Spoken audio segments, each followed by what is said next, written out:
मधुबन के बाबा,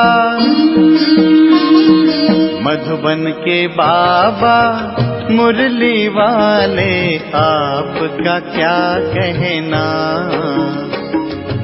आपका क्या कहना।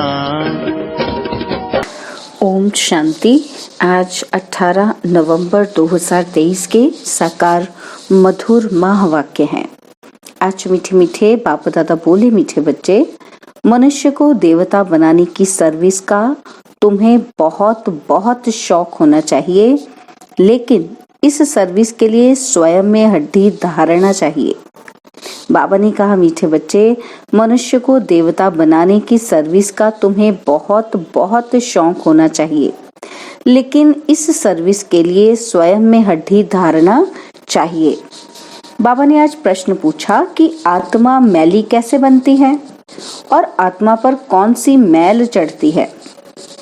और उत्तर में बाबा ने समझाया कि मित्र संबंधियों की याद से आत्मा मैली बन जाती है। पहले नंबर का किचड़ा है देह अभिमान का, फिर लोभ मोह का किचड़ा शुरू होता है।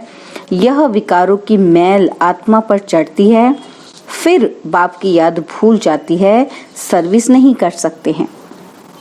मुरली का गीत है, तुम्हारे बुलाने को जी चाहता है। ओम शांति।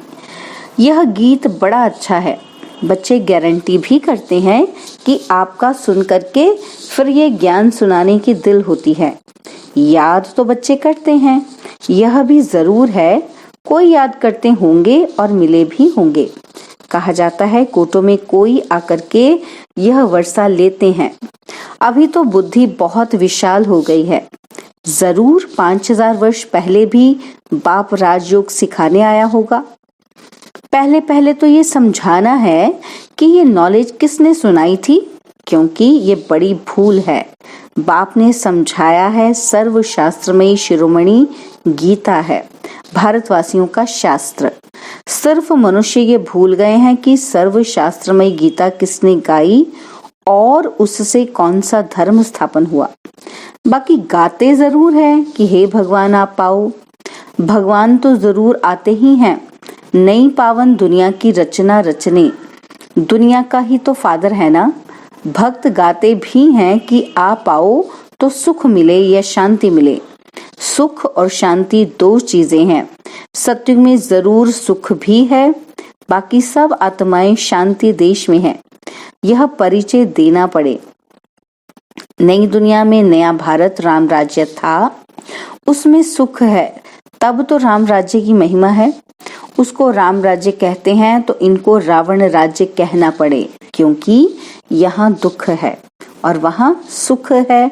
बाप आकर सुख देते हैं, बाकी सबको शांति धाम में शांति मिल जाती है। शांति और सुख का दाता तो बाप है ना। यहाँ है अशांति दुख, तो बुद्धि में ये ज्ञान टपकना चाहिए। इसमें अवस्था बड़ी अच्छी चाहिए। ऐसे तो छोटे बच्चों को भी सिखलाया जाता है, परंतु अर्थ तो समझा न सके। इसमें हड्डी धारणा चाहिए। जो कोई फिर प्रश्न पूछे तो समझा भी सके। अवस्था अच्छी चाहिए, नहीं तो कभी देह अभिमान में, कभी क्रोध मोह में गिरते रहते हैं। लिखते भी हैं कि बाबा आज हम क्रोध में गिरा, आज हम लोभ में गिरा। अवस्था मजबूत हो जाती है तो गिरने की बात ही नहीं रहती। बहुत शौक रहता है मनुष्य को देवता बनाने की सर्विस करें। गीत भी बड़ा अच्छा है, बाबा आप आएंगे तो हम बहुत सुखी हो जाएंगे। बाप को आना तो जरूर है, नहीं तो पतित सृष्टि को पावन कौन बनाए। श्री कृष्ण तो देहधारी है, उनका व ब्रह्मा विष्णु शंकर का नाम नहीं ले सकते। गाते भी हैं पतित पावन आओ, तो उनसे पूछना चाहिए यह तुमने किसके लिए कहा। पतित पावन कौन है और वह कब आएगा। पतित पावन वह है, उनको बुलाते हो तो जरूर पतित दुनिया है। तो ये दुनिया जरूर पतित ही है, इसीलिए तो बाबा को बुलाते हैं। पावन दुनिया सत्य को कहा जाता है, पतित दुनिया को पावन कौन बनाएंगे। गीता में भी बरोबर भगवान ने ही राजयोग सिखाया और इन विकारों पर जीत पाई। काम महाशत्रु है, पूछना पड़ता है कि ये किसने कहा कि मैं राजयोग सिखाता हूँ, काम महाशत्रु है। ये किसने कहा कि मैं सर्वव्यापी हूँ, किस शास्त्र में लिखा हुआ है। किसके लिए कहा जाता है पतित पावन? क्या पतित पावनी गंगा है या कोई और है? गांधी जी भी कहते थे कि पतित पावन आओ, गंगा तो हमेशा है ही, वह कोई नई नहीं है। गंगा को तो अविनाशी कहेंगे, बाकी सिर्फ तमोगुणी तत्व बन जाते हैं तो उनमें चंचलता आ जाती है, बाढ़ कर देते हैं, अपना रास्ता छोड़ देते हैं। सतयुग में तो बड़ा रेगुलर सब चलता है, कम जास्ती बारिश आदि नहीं पड़ सकती, वहां दुख की बात नहीं। तो बुद्धि में ये रहना चाहिए कि पतित पावन हमारा बाबा ही है। पतित पावन को जब याद करते हैं तो कहते हैं हे भगवान, हे बाबा। ये किसने कहा? आत्मा ने। तुम जानते हो पतित पावन शिव बाबा आया हुआ है। निराकार अक्षर जरूर डालना है, नहीं तो साकार को मान लेते हैं। आत्मा पतित बनी हुई है, ये कह नहीं सकते कि सब ईश्वर है। अहम ब्रह्मी या शिवोहम कहना बात एक ही है, लेकिन रचना का मालिक तो एक ही रचता है। भल मनुष्य और कोई लंबा चौड़ा अर्थ करेंगे, हमारी बात तो है ही सेकंड की। सेकंड में बाप का वर्षा मिलता है। बाप का वर्षा है स्वर्ग की राजाई, उनको जीवन मुक्ति कहा जाता है। यह है जीवन बंध। समझाना चाहिए बरोबर, जब आप आएंगे तो जरूर हमको स्वर्ग का मुक्ति, जीवन मुक्ति का वर्षा देंगे। तब ही लिखते हैं मुक्ति जीवन मुक्ति दाता एक है। यह भी समझाना पड़े। सतयुग में है ही एक आदि सनातन देवी देवता धर्म, वहां दुख का नाम नहीं, वह है ही सुख धाम। सूर्यवंशी राज्य चलता है, फिर त्रेता में है चंद्रवंशी राज्य, और फिर द्वापर में ही इस्लामी बौद्धि आएंगे। सारा पाठ नूंधा हुआ है। एक बिंदी जैसी आत्मा में और परमात्मा में कितना पाठ नूंधा हुआ है। शिव के चित्र में भी यह लिखना पड़ता है कि मैं ज्योतिर्लिंगम जितना बड़ा नहीं हूँ, मैं तो स्टार मिसल हूँ। आत्मा भी स्टार हैं, गाते भी हैं कि ब्रिकुटी के बीच में चमकता है अजब सितारा, तो वह आत्मा ही ठहरी। मैं भी परमपिता परमात्मा हूँ, परंतु मैं सुप्रीम पतित पावन हूँ। मेरे गुण अलग हैं, तो गुण भी सब लिखने पड़े। एक तरफ शिव की महिमा और दूसरी तरफ श्री कृष्ण की महिमा, ऑपोजिट बातें हैं। अक्षर अच्छी रीति लिखना पड़े, जो मनुष्य अच्छी रीति से पढ़कर समझ सकें। स्वर्ग और नरक, दुख और सुख, चाहे श्री कृष्ण का दिन और रात कहो, चाहे ब्रह्मा का कहो, सुख और दुख कैसे चलता ये तो तुम जानते हो। सूर्यवंशी है 16 कला, चंद्रवंशी है 14 कला। वह संपूर्ण सतो प्रधान, वह सतो। सूर्यवंशी ही फिर चंद्रवंशी बन जाते हैं। सूर्यवंशी फिर त्रेता में आएंगे तो जरूर चंद्रवंशी कुल में जन्म लेंगे, भल राजाई पद लेते हैं। यह बातें बुद्धि में अच्छी रीति बैठानी चाहिए। जो जितना याद में रहेगा, देही अभिमानी होगा तो धारणा होगी। वह सर्विस भी अच्छी करेंगे, स्पष्ट कर किसी को सुनाएंगे। हम ऐसे बैठते हैं, ऐसे धारणा करते हैं, ऐसे समझाते हैं, ऐसे ऐसे विचार सागर मंथन करते हैं औरों को समझाने के लिए। सारा समय विचार सागर मंथन चलता रहेगा। जिनमें ज्ञान नहीं उनकी बात तो अलग है। धारणा नहीं होगी, धारणा होती है तो सर्विस करनी पड़े। अभी तो सर्विस बहुत बढ़ती जाती है, दिन प्रतिदिन महिमा बढ़ती जाएगी। फिर तुम्हारी प्रदर्शनी में भी कितने आएंगे, कितने चित्र बनाने पड़ेंगे, बहुत बड़ा मंडप बनाना पड़े। यूं तो इसमें समझाने के लिए एकांत चाहिए। हमारे मुख्य चित्र है ही झाड़, गोला और यह लक्ष्मी नारायण का चित्र। राधे कृष्ण के चित्र से इतना समझ नहीं सकते कि ये कौन है। इस समय तुम जानते हो कि हमको अब बाप ऐसा पावन बना रहे हैं, सब तो ऐसे संपूर्ण नहीं बनेंगे। आत्मा पवित्र होगी, बाकी ज्ञान थोड़े सब धारण करेंगे। धारणा नहीं होती तो समझा जाता है यह कम पद पाएंगे। अभी तुम्हारी बुद्धि कितनी तीक्ष्ण हो गई है। नंबरवार तो हर क्लास में होते ही हैं, कोई तीखे कोई ढीले, यह भी नंबरवार हैं। अगर कोई अच्छे आदमी को 3rd ग्रेड समझाने वाले मिल जाएं तो वह समझेंगे यहाँ तो कुछ है ही नहीं। इसलिए पुरुषार्थ किया जाता है कि अच्छे आदमी को समझाने वाला भी अच्छा दिया जाए। सब तो एक जैसे पास नहीं होंगे। बाबा के पास तो लिमिट है। कल्प कल्प इस पढ़ाई की भी रिजल्ट निकलती है।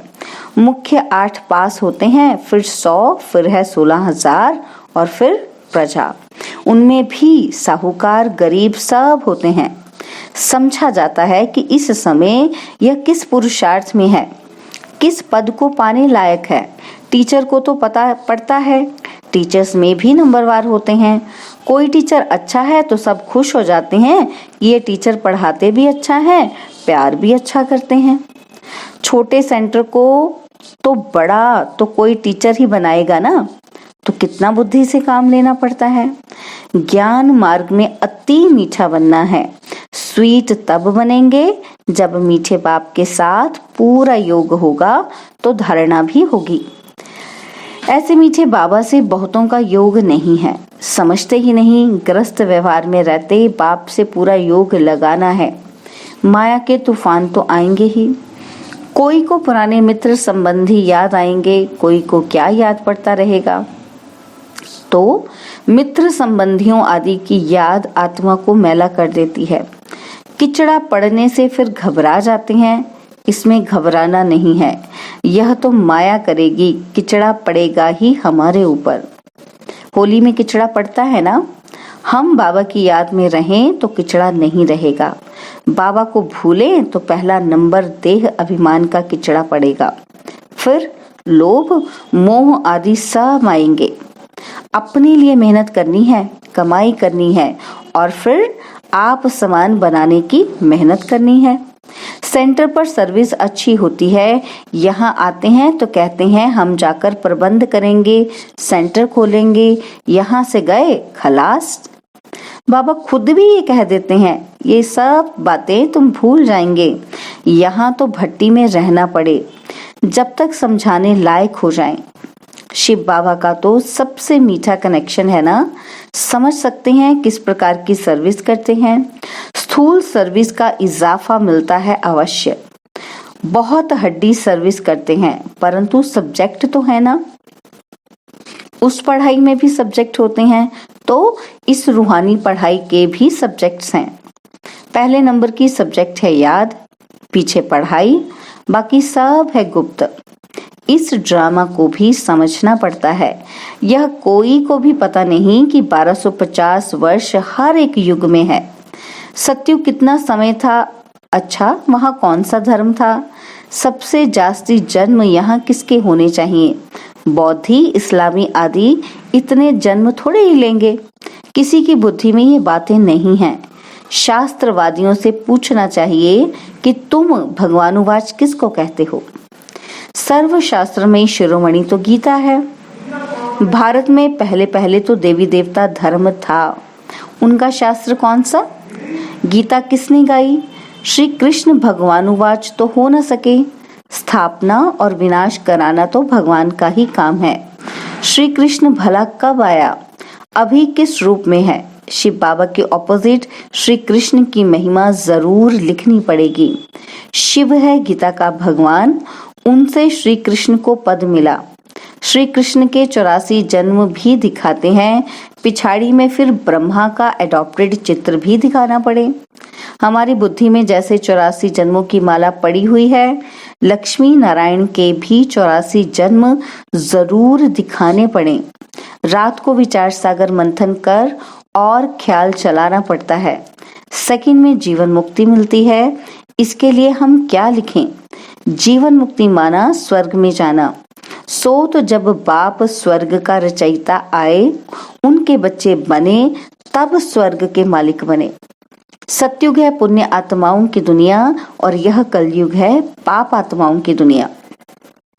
वह है निर्विकारी दुनिया और वहां माया रावण का राज्य ही नहीं है। भल वहाँ ये सारा ज्ञान नहीं रहता, लेकिन हम आत्मा हैं, यह शरीर बूढ़ा हुआ, इसको अब छोड़ना है, ये तो ख्यालात रहते हैं ना। यहाँ तो आत्मा का भी ज्ञान कोई में नहीं है। बाप से जीवन मुक्ति का वर्षा मिलता है तो याद भी उनको करना चाहिए ना। बाप फरमान करते हैं मन मना भव। गीता में ये किसने कहा कि मन मना भव? मुझे याद करो और विष्णुपुरी को याद करो, यह कौन कह सकता है? श्री कृष्ण को तो पतित पावन कह न सके, 84 जन्मों का राज भी कोई थोड़े जानते हैं। तो तुम्हें सबको समझाना चाहिए। तुम इन बातों को समझकर अपना और सबका कल्याण करो तो तुम्हारा मान बहुत होगा। निडर हो, जहां तहां फिरते रहो। तुम हो बहुत गुप्त, भल ड्रेस बदलकर सर्विस करो। चित्र सदैव पास में हूँ। अच्छा, मीठे मीठे सिकिलते बच्चों प्रति माता पिता, बाप दादा का याद प्यार और गुड मॉर्निंग। रूहानी बाप की रूहानी बच्चों को नमस्ते। हम रूहानी बच्चों की रूहानी बाप दादाजी को दिलवा जान सिखवा प्रेम से नमस्ते। ओम शांति। प्यारे बाबा, मीठे बाबा, मेरे बाबा, शुक्रिया बाबा, शुक्रिया बाबा, शुक्रिया। धारणा के लिए मुख्य सार है। पहला पॉइंट है मीठे बाप से पूरा योग लगाकर अति मीठा और देही अभिमानी बनना है। विचार सागर मंथन कर पहले स्वयं धारणा करनी है, फिर दूसरों को समझाना है। और सेकंड पॉइंट है अपनी अवस्था मजबूत बनानी है, निडर बनना है। मनुष्य को देवता बनाने की सर्विस का शौक रखना है। बाबा ने आज वरदान दिया, सदा खुशी की खुराक खाने और खिलाने वाले खुशहाल खुश नसीब भव। सदा खुशी की खुराक खाने और खिलाने वाले खुशहाल खुश नसीब भव।